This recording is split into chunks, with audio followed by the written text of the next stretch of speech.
Thank you very much. I'm really honored to be here, and it is always a pleasure to talk to the young generation, youth, and especially the academicians, because there is a big gap between practitioners and academics. So whenever there is a chance to talk to them, I definitely try to come and participate and try to learn.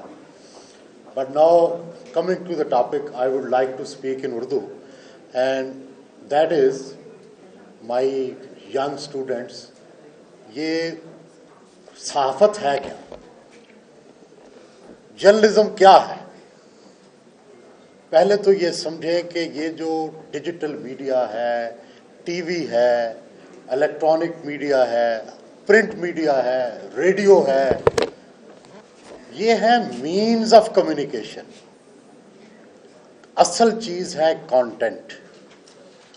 इसी content को कभी print देता था, कभी radio देता था, कभी TV देता था, अब सोशल मीडिया दे रहा है.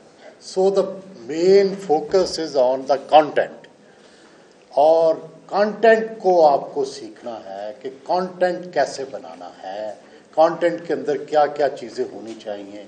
उसके अंदर बहुत कम तब्दीलियां आ रही हैं, उसको भी मॉडर्न करने की ज़रूरत है, उसको भी लर्न करने की डेफिनेटली ज़रूरत है.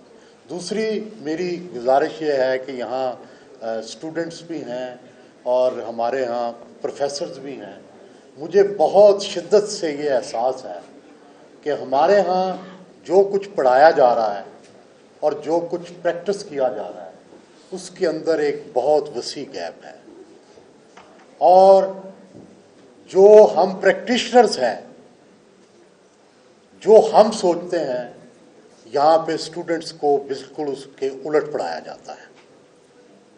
और जब वो बच्चे हमारे पास आते हैं प्रैक्टिस में, तो they are shocked and they actually begin learning there, क्योंकि हमारे जो प्रिंसिपल्स हैं, हमारी जो प्रैक्टिस है, वो टोटली आप जो पढ़ाते हैं उससे डिफरेंट है.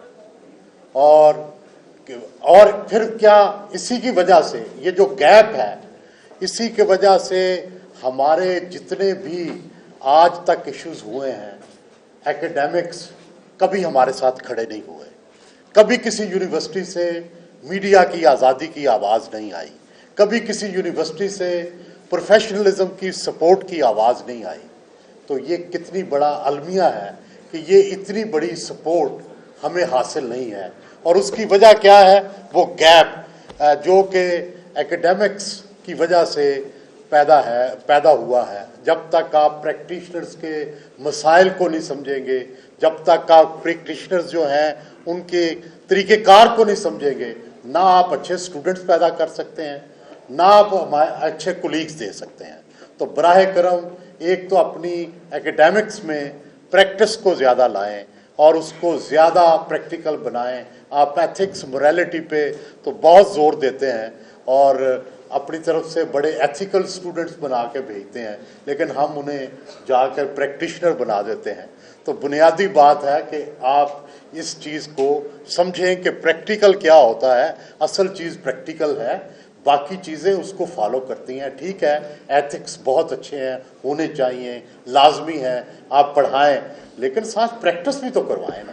तो तीसरी बात यह है कि भाई हम पर ये इल्ज़ाम लगता है, कभी कोई कहता है ये लिफाफा है, कोई कहता है ये इंसाफ़ी है, कोई कहता है ये जियाला है.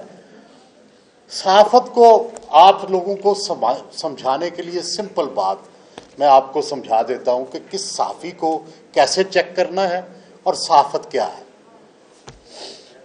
देखिए, बुनियादी तौर पर सहाफ़त जो है, ये ज़ाहिर है पिलर ऑफ स्टेट तो कायदे आज़म ने इसको करार दिया, लेकिन बुनियादी तौर पर ये दरअसल गवर्नमेंट पर नज़र रखने के लिए, सियासी जमातों पर, वर्किंग पर नज़र, वॉच डॉग है.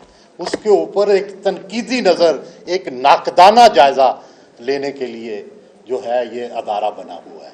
तो जो सहाफ़ी नाकदाना जायज़ा नहीं लेता, आप समझ लें कि वो सहाफ़ी नहीं है, क्योंकि बुनियादी सहाफ़त ही नाकदाना जायज़ा है. और नाकदाना जायज़ा किसका जो जितना पावरफुल है। अगर हुकूमत पावरफुल है तो उसका कितना नाकदाना जायज़ा लेता है, और अगर कोई एस्टेब्लिशमेंट पावरफुल है तो उसका कितना नाकदाना जायज़ा लेता है। बस सहाफ़ी की, अच्छे सहाफ़ी की यही पहचान है, यही सहाफ़त है, इसी को आप लर्न करने, बाकी सारी तारीफ़ें जो हैं वो झूठी और नकली हैं। बहुत बहुत शुक्रिया।